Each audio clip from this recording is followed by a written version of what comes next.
Olá, sejam bem-vindos a mais uma aula do módulo de Java Server Faces.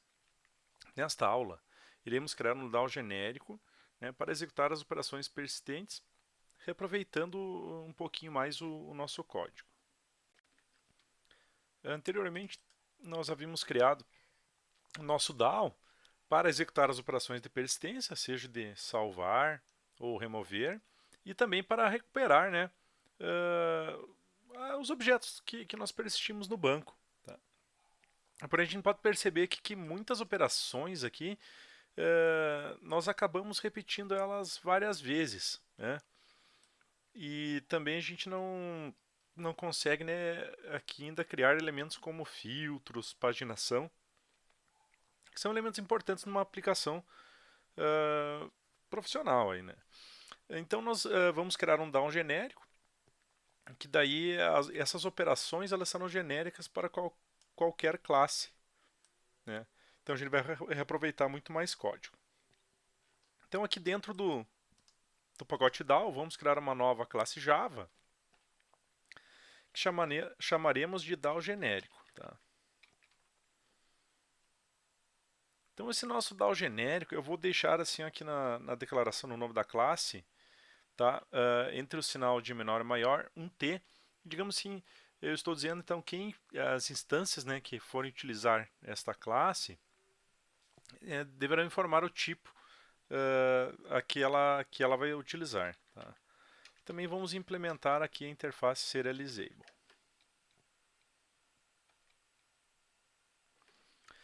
No nosso DAO genérico, nós teremos vários atributos, né, para suportar as operações. Tá? Primeiro, duas listas. Tá?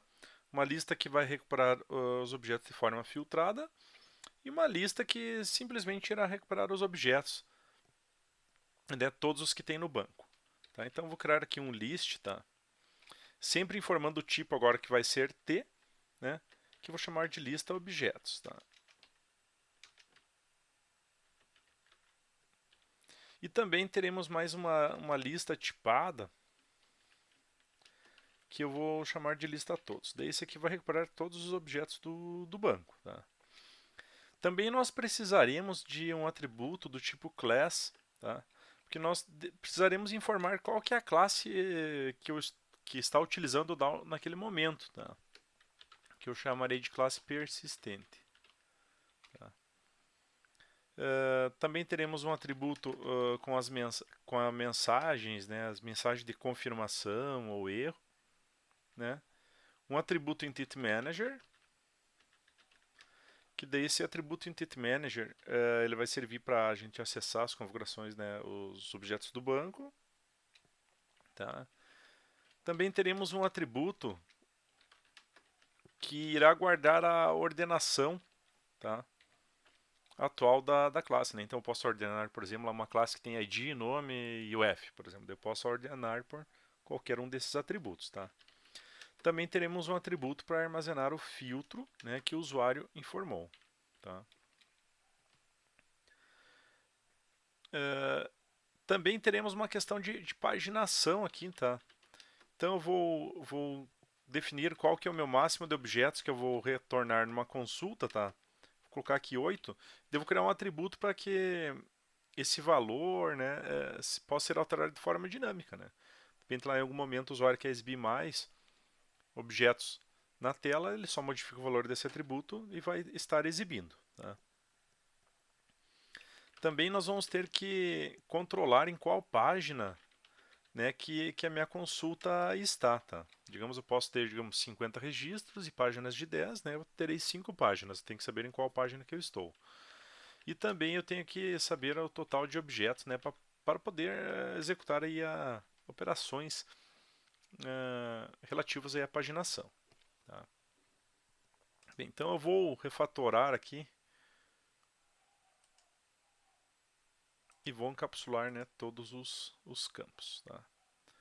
Deixar esses dois métodos aqui. Nos métodos get lista objetos get lista todos que nós vamos programar aqui para executar as consultas. Tá? Também eu vou criar aqui um método construtor sem argumentos, né? Public DAO genérico. Tá? E daí no DAO genérico eu vou pegar, usar minha Entity Manager útil e chamar o método getEntityManager. Assim eu estou inserindo uma instância de Entity Manager dentro do meu atributo Entity Manager EM. Bueno. Agora algumas coisas aqui seria interessante a gente mudar aqui a visibilidade, tá? Eu vou deixar, por exemplo, aqui a classe persistente com a velocidade protected, tá? Então eu vou deixar aqui para a classe persistente, para a Entity Manager, para a ordem, para o filtro e para esses atributos aqui, tá? Até mensagem também. Que é interessante daí os DAOs, né? Eu vou ter mais classes DAO para uma classe DAO específica, né? Para cada classe que eu tenho persistente. Que daí a única coisa que ela vai mudar é a classe persistente que está utilizando, mais algumas outras coisas. Mas pode ser que eu tenha que sobrescrever algum método que exista nessa classe aqui, então daí eu teria acesso direto, né, a estes atributos nos filhos, tá? E daí vamos programar um pouquinho. Vamos programar então, por exemplo, aqui, ó, vou começar pelo método getListaTodos, tá? Então esse aqui vai retornar todos os objetos do banco, tá? De forma dinâmica, conforme a classe que estiver instanciada. Então vou criar aqui uma string jpql, tá? Que receberá então from e devo concatenar com a classe persistente e o getSimpleName, né? Que ele vai pegar o nome da classe persistente. Mas daí eu vou escrever aqui order by, eu coloco aqui mais, né, a ordem. Então o cara colocou lá que a ordem, né, o nome, né, o atributo que está na ordem é o nome. E ele montaria from, por exemplo, país, order by, nome. Né, e daí no return eu retornaria a Entity Manager, então o método create query, passando aquela string que eu montei, né, jpql, e o método getResultList, né, daí eu estou retornando então todos os objetos para a tela. Tá? Bueno. Feito isto, tá? Vamos agora então programar o método que retorna a consulta paginada. Tá? Então neste método aqui nós vamos criar também essa jpql, tá? Que eu vou inicializar com from, né? E daí mais o classe persistente e o método getSimpleName, tá? E daí eu tenho que verificar se eu vou montar um where ou não, tá? Então eu vou criar aqui uma string where que vou inicializar com uma string vazia, tá? Uma coisa que nós vamos precisar proteger, tá? Aqui o nosso filtro vai ser um campo que o usuário vai ter na tela para digitar o filtro que ele gostaria de executar. Então, esse filtro aí, ele pode vir com algum tipo de ataque de injeção de SQL. Então, nós vamos tentar aqui limpar esse filtro, tá? Contra ataques de injeção de SQL. Então, vou dizer que o meu filtro ele vai receber aqui o filtro e o método replaceAll da classe string, onde devo colocar alguns caracteres nocivos aqui ó, entre os colchetes dentro do primeiro parâmetro, como por exemplo, aspas simples, o ponto e vírgula, o hífen, né? E daí eu substituo tudo isso aqui por uma outra string. Então o que ele faz? Ele vai pegar a string filtro, né, que pode ter algum filtro que o usuário informou, vai procurar por os caracteres que estão entre os colchetes e substituir por uma string vazia. Então se alguém tentar fazer um ataque de injeção do SQL, quando chegar aqui ele vai remover, vai proteger contra algumas coisas já, só executando isso aqui. Tá? E agora eu tenho que ver se eu monto, né? Tem que verificar se o usuário informou um filtro. Tá? Como é uma string, basta eu verificar, né, se o tamanho da string é maior que zero. Então, se ele for maior que zero, quer dizer que o meu usuário informou um filtro. Tá? E daí eu vou montar então com where as consultas aqui. Tá? Eu vou fazer um pequeno teste só quando a minha ordem tá, for o ID, por exemplo, que é um inteiro, tá? Eu vou montar a minha consulta com um operador igual. Tá? e tentar também converter aquele filtro que o usuário colocou para inteiro. Tá? Então primeiro eu vou fazer um try aqui e tentar, tá, fazer um parseint no filtro. Então se ele conseguir fazer esse parseint, né, porque aquilo lá que é para ser um inteiro mesmo. Eu vou montar aqui, ó, meu where mais igual, tá? Eu vou escrever aqui where, sempre cuidando desses espaços aqui, porque senão ele montaria, né? Por exemplo, aqui ó, montou from país, né? Colocaria junto, grudado no país, a consulta, daí não executaria, né? Então tem que dar sempre o espaço entre uma palavra e outra. Devo colocar where o atributo que está ordenando, tá? Devo colocar aqui mais um mais. Quando ele for igual, coloco uma aspa simples, concateno com o filtro. E daí só fecho aquela aspa simples e dou um espaço. Então eu montei isso aqui. No bloco de cat, tá? Eu só vou... Não vou fazer nada, na verdade. Né? Deixar aqui um... Só para ele tratar o erro, para não cair no erro quando for o ID, né? E não for um inteiro que o usuário informou. E daí do contrário, então se cair em outro tipo de consulta, eu vou fazer uma consulta daí utilizando o operador like. Então eu vou escrever aqui where, daí mais igual, e vou escrever aqui where, só que daí eu vou deixar tudo maiúsculo a consulta do usuário para não ter problema, tá? Devo colocar aqui mais a ordem, né? Se o cara informar em minúsculo, por exemplo, ele vai recuperar tudo igual, né? Vou colocar mais a ordem, agora mais uma string, vou fechar esse parênteses, né? E colocar aqui o operador like, e devo colocar uma aspa simples, tá? Daí concateno com também meu filtro e o método toUpperCase, vou deixar tudo em maiúsculo, vou colocar aqui mais um mais, vou colocar percento e uma aspa simples, né? Então ele está montando. O whereUpper, por exemplo, do nome, like, o filtro que o usuário informou. Tá? Muito bem. E agora eu vou pegar, tá? Então aqui eu fiz o if do filtro, tá? E agora eu vou pegar aquela JPQL, né? E vou concatenar com essa string que eu montei para o where, tá?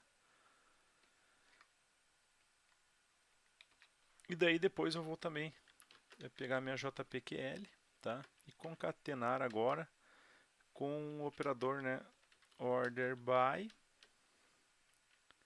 tá? Mais a ordem. Né? Então ele está executando a consulta. Agora eu vou precisar saber, né? Precisarei saber quais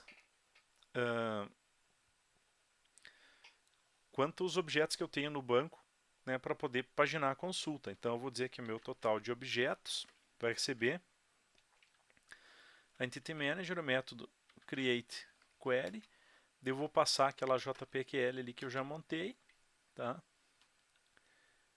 E chamar o método getResultList e o método size, tá? Beleza, agora eu já posso executar a consulta, né? Então eu executaria a consulta aqui agora de forma paginada, né? Então eu vou executar assim, ó.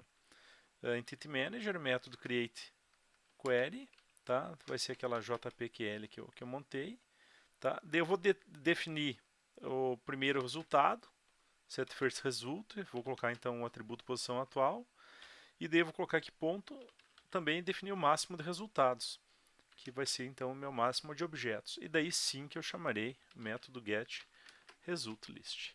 Então, em toda essa linha aqui, né, você pode ver que aqui é a consulta sem paginação. Aqui então eu estou definindo qual que é a página que ele vai iniciar, né, primeira, quarta, quinta, sei lá, qual que é a página que está a minha consulta e o máximo de objetos que eu vou retornar. Então aqui eu estou de fato retornando uma consulta paginada. E agora o que nós precisamos fazer ainda para encerrar essa parte do filtro e da paginação, então aqui eu já estou retornando a minha consulta paginada. O que vai mudar a página que eu estou é uma manipulação, né, deste atributo. Tá? Então o que nós iremos fazer agora? Então vou criar aqui um método, por exemplo, para ir para a primeira página, public void primeiro. Tá? Então para ir para a primeira página, basta eu dizer que a posição atual é 0. Tá? E daí eu vou ter que ter então a primeira, método para a primeira página, para a página anterior, para a próxima página e para a última página. Então vamos programar aqui então o método public void agora o anterior. Tá? Daí nesse método anterior, eu vou dizer que a minha posição atual ela vai ser decrementada com o máximo de objetos. Tá? Daí eu tenho que ter só um cuidado, porque pode acontecer que eu já esteja na primeira página. Se eu voltar para a anterior, vai ficar um número negativo na posição atual. Tá? Então eu só faço um teste se a minha posição atual ficar menor que 0. Eu digo que a posição atual vai receber então 0, né, para a gente evitar algum problema. E o mesmo detalhe na última página, né, na próxima página. Então eu vou criar public void próximo. Tá? Daí eu vou testar então se a posição atual mais o máximo de objetos é menor que o total de objetos, né? Então eu também tenho cuidado, mesmo questão do anterior, se eu na próxima posso estar na última página, né, clicar em próximo e ultrapassar o limite de objetos, né? Daí eu vou dizer nesse caso que a posição atual vai concatenar com o máximo de objetos, vai somar. Daí tem um detalhezinho só no método para ir para a última página, tá? Então no método que vai para a última página pode ocorrer em algumas situações que o número de objetos não é o número divisível, o resto da divisão inteira pelo máximo de objetos não dê exato. Então a gente vai ter que, eu vou extrair então o resto da divisão inteira do total de objetos pelo máximo de objetos. Tá? E daí quando o resto for maior que 0, né? Quando esse restante for maior que 0, eu digo que a minha posição atual recebe o total de objetos menos o resto. Tá? Que eu navego corretamente para a última página. E do contrário, né, quando for exato o cálculo, eu digo que a posição atual recebe o total de objetos menos o máximo. Tá? Então programei aqui vários métodos para navegar. Tá? E eu só vou, é interessante que o usuário saiba também em que parte da página que ele está navegando, né? Então eu vou criar aqui um método que vai retornar uma string, que é a mensagem de navegação. Tá? Então essa mensagem de navegação aqui, eu vou dizer até onde que eu vou navegar, tá? Posição atual mais o máximo de objetos, tá? Faço um teste aqui se esse até é maior que o total de objetos. Se for, ele recebe o próprio total de objetos. Tá? E deu retorno aqui uma string. Que vou escrever assim, ó, listando de... devo concatenar aqui com a posição atual mais 1. Tá? É só porque as consultas iniciam em 0, né? O primeiro elemento. Devo colocar aqui mais até... tem mais o atributo até, mais devo colocar aqui d e mais total de objetos. Mais eu vou escrever aqui registros. Que daí isso aqui vai ficar uma mensagem assim, listando de 1 até 20 de 50 registros. Né? Então daí a gente vai conseguir mostrar para o usuário onde que ele está navegando. Bem, pessoal, vamos parar por aqui na aula de hoje. E na próxima a gente vai continuar, né, o nosso DAO genérico e colocar 10 operações persistentes. Bem, obrigado pela atenção de todos e até a próxima videoaula.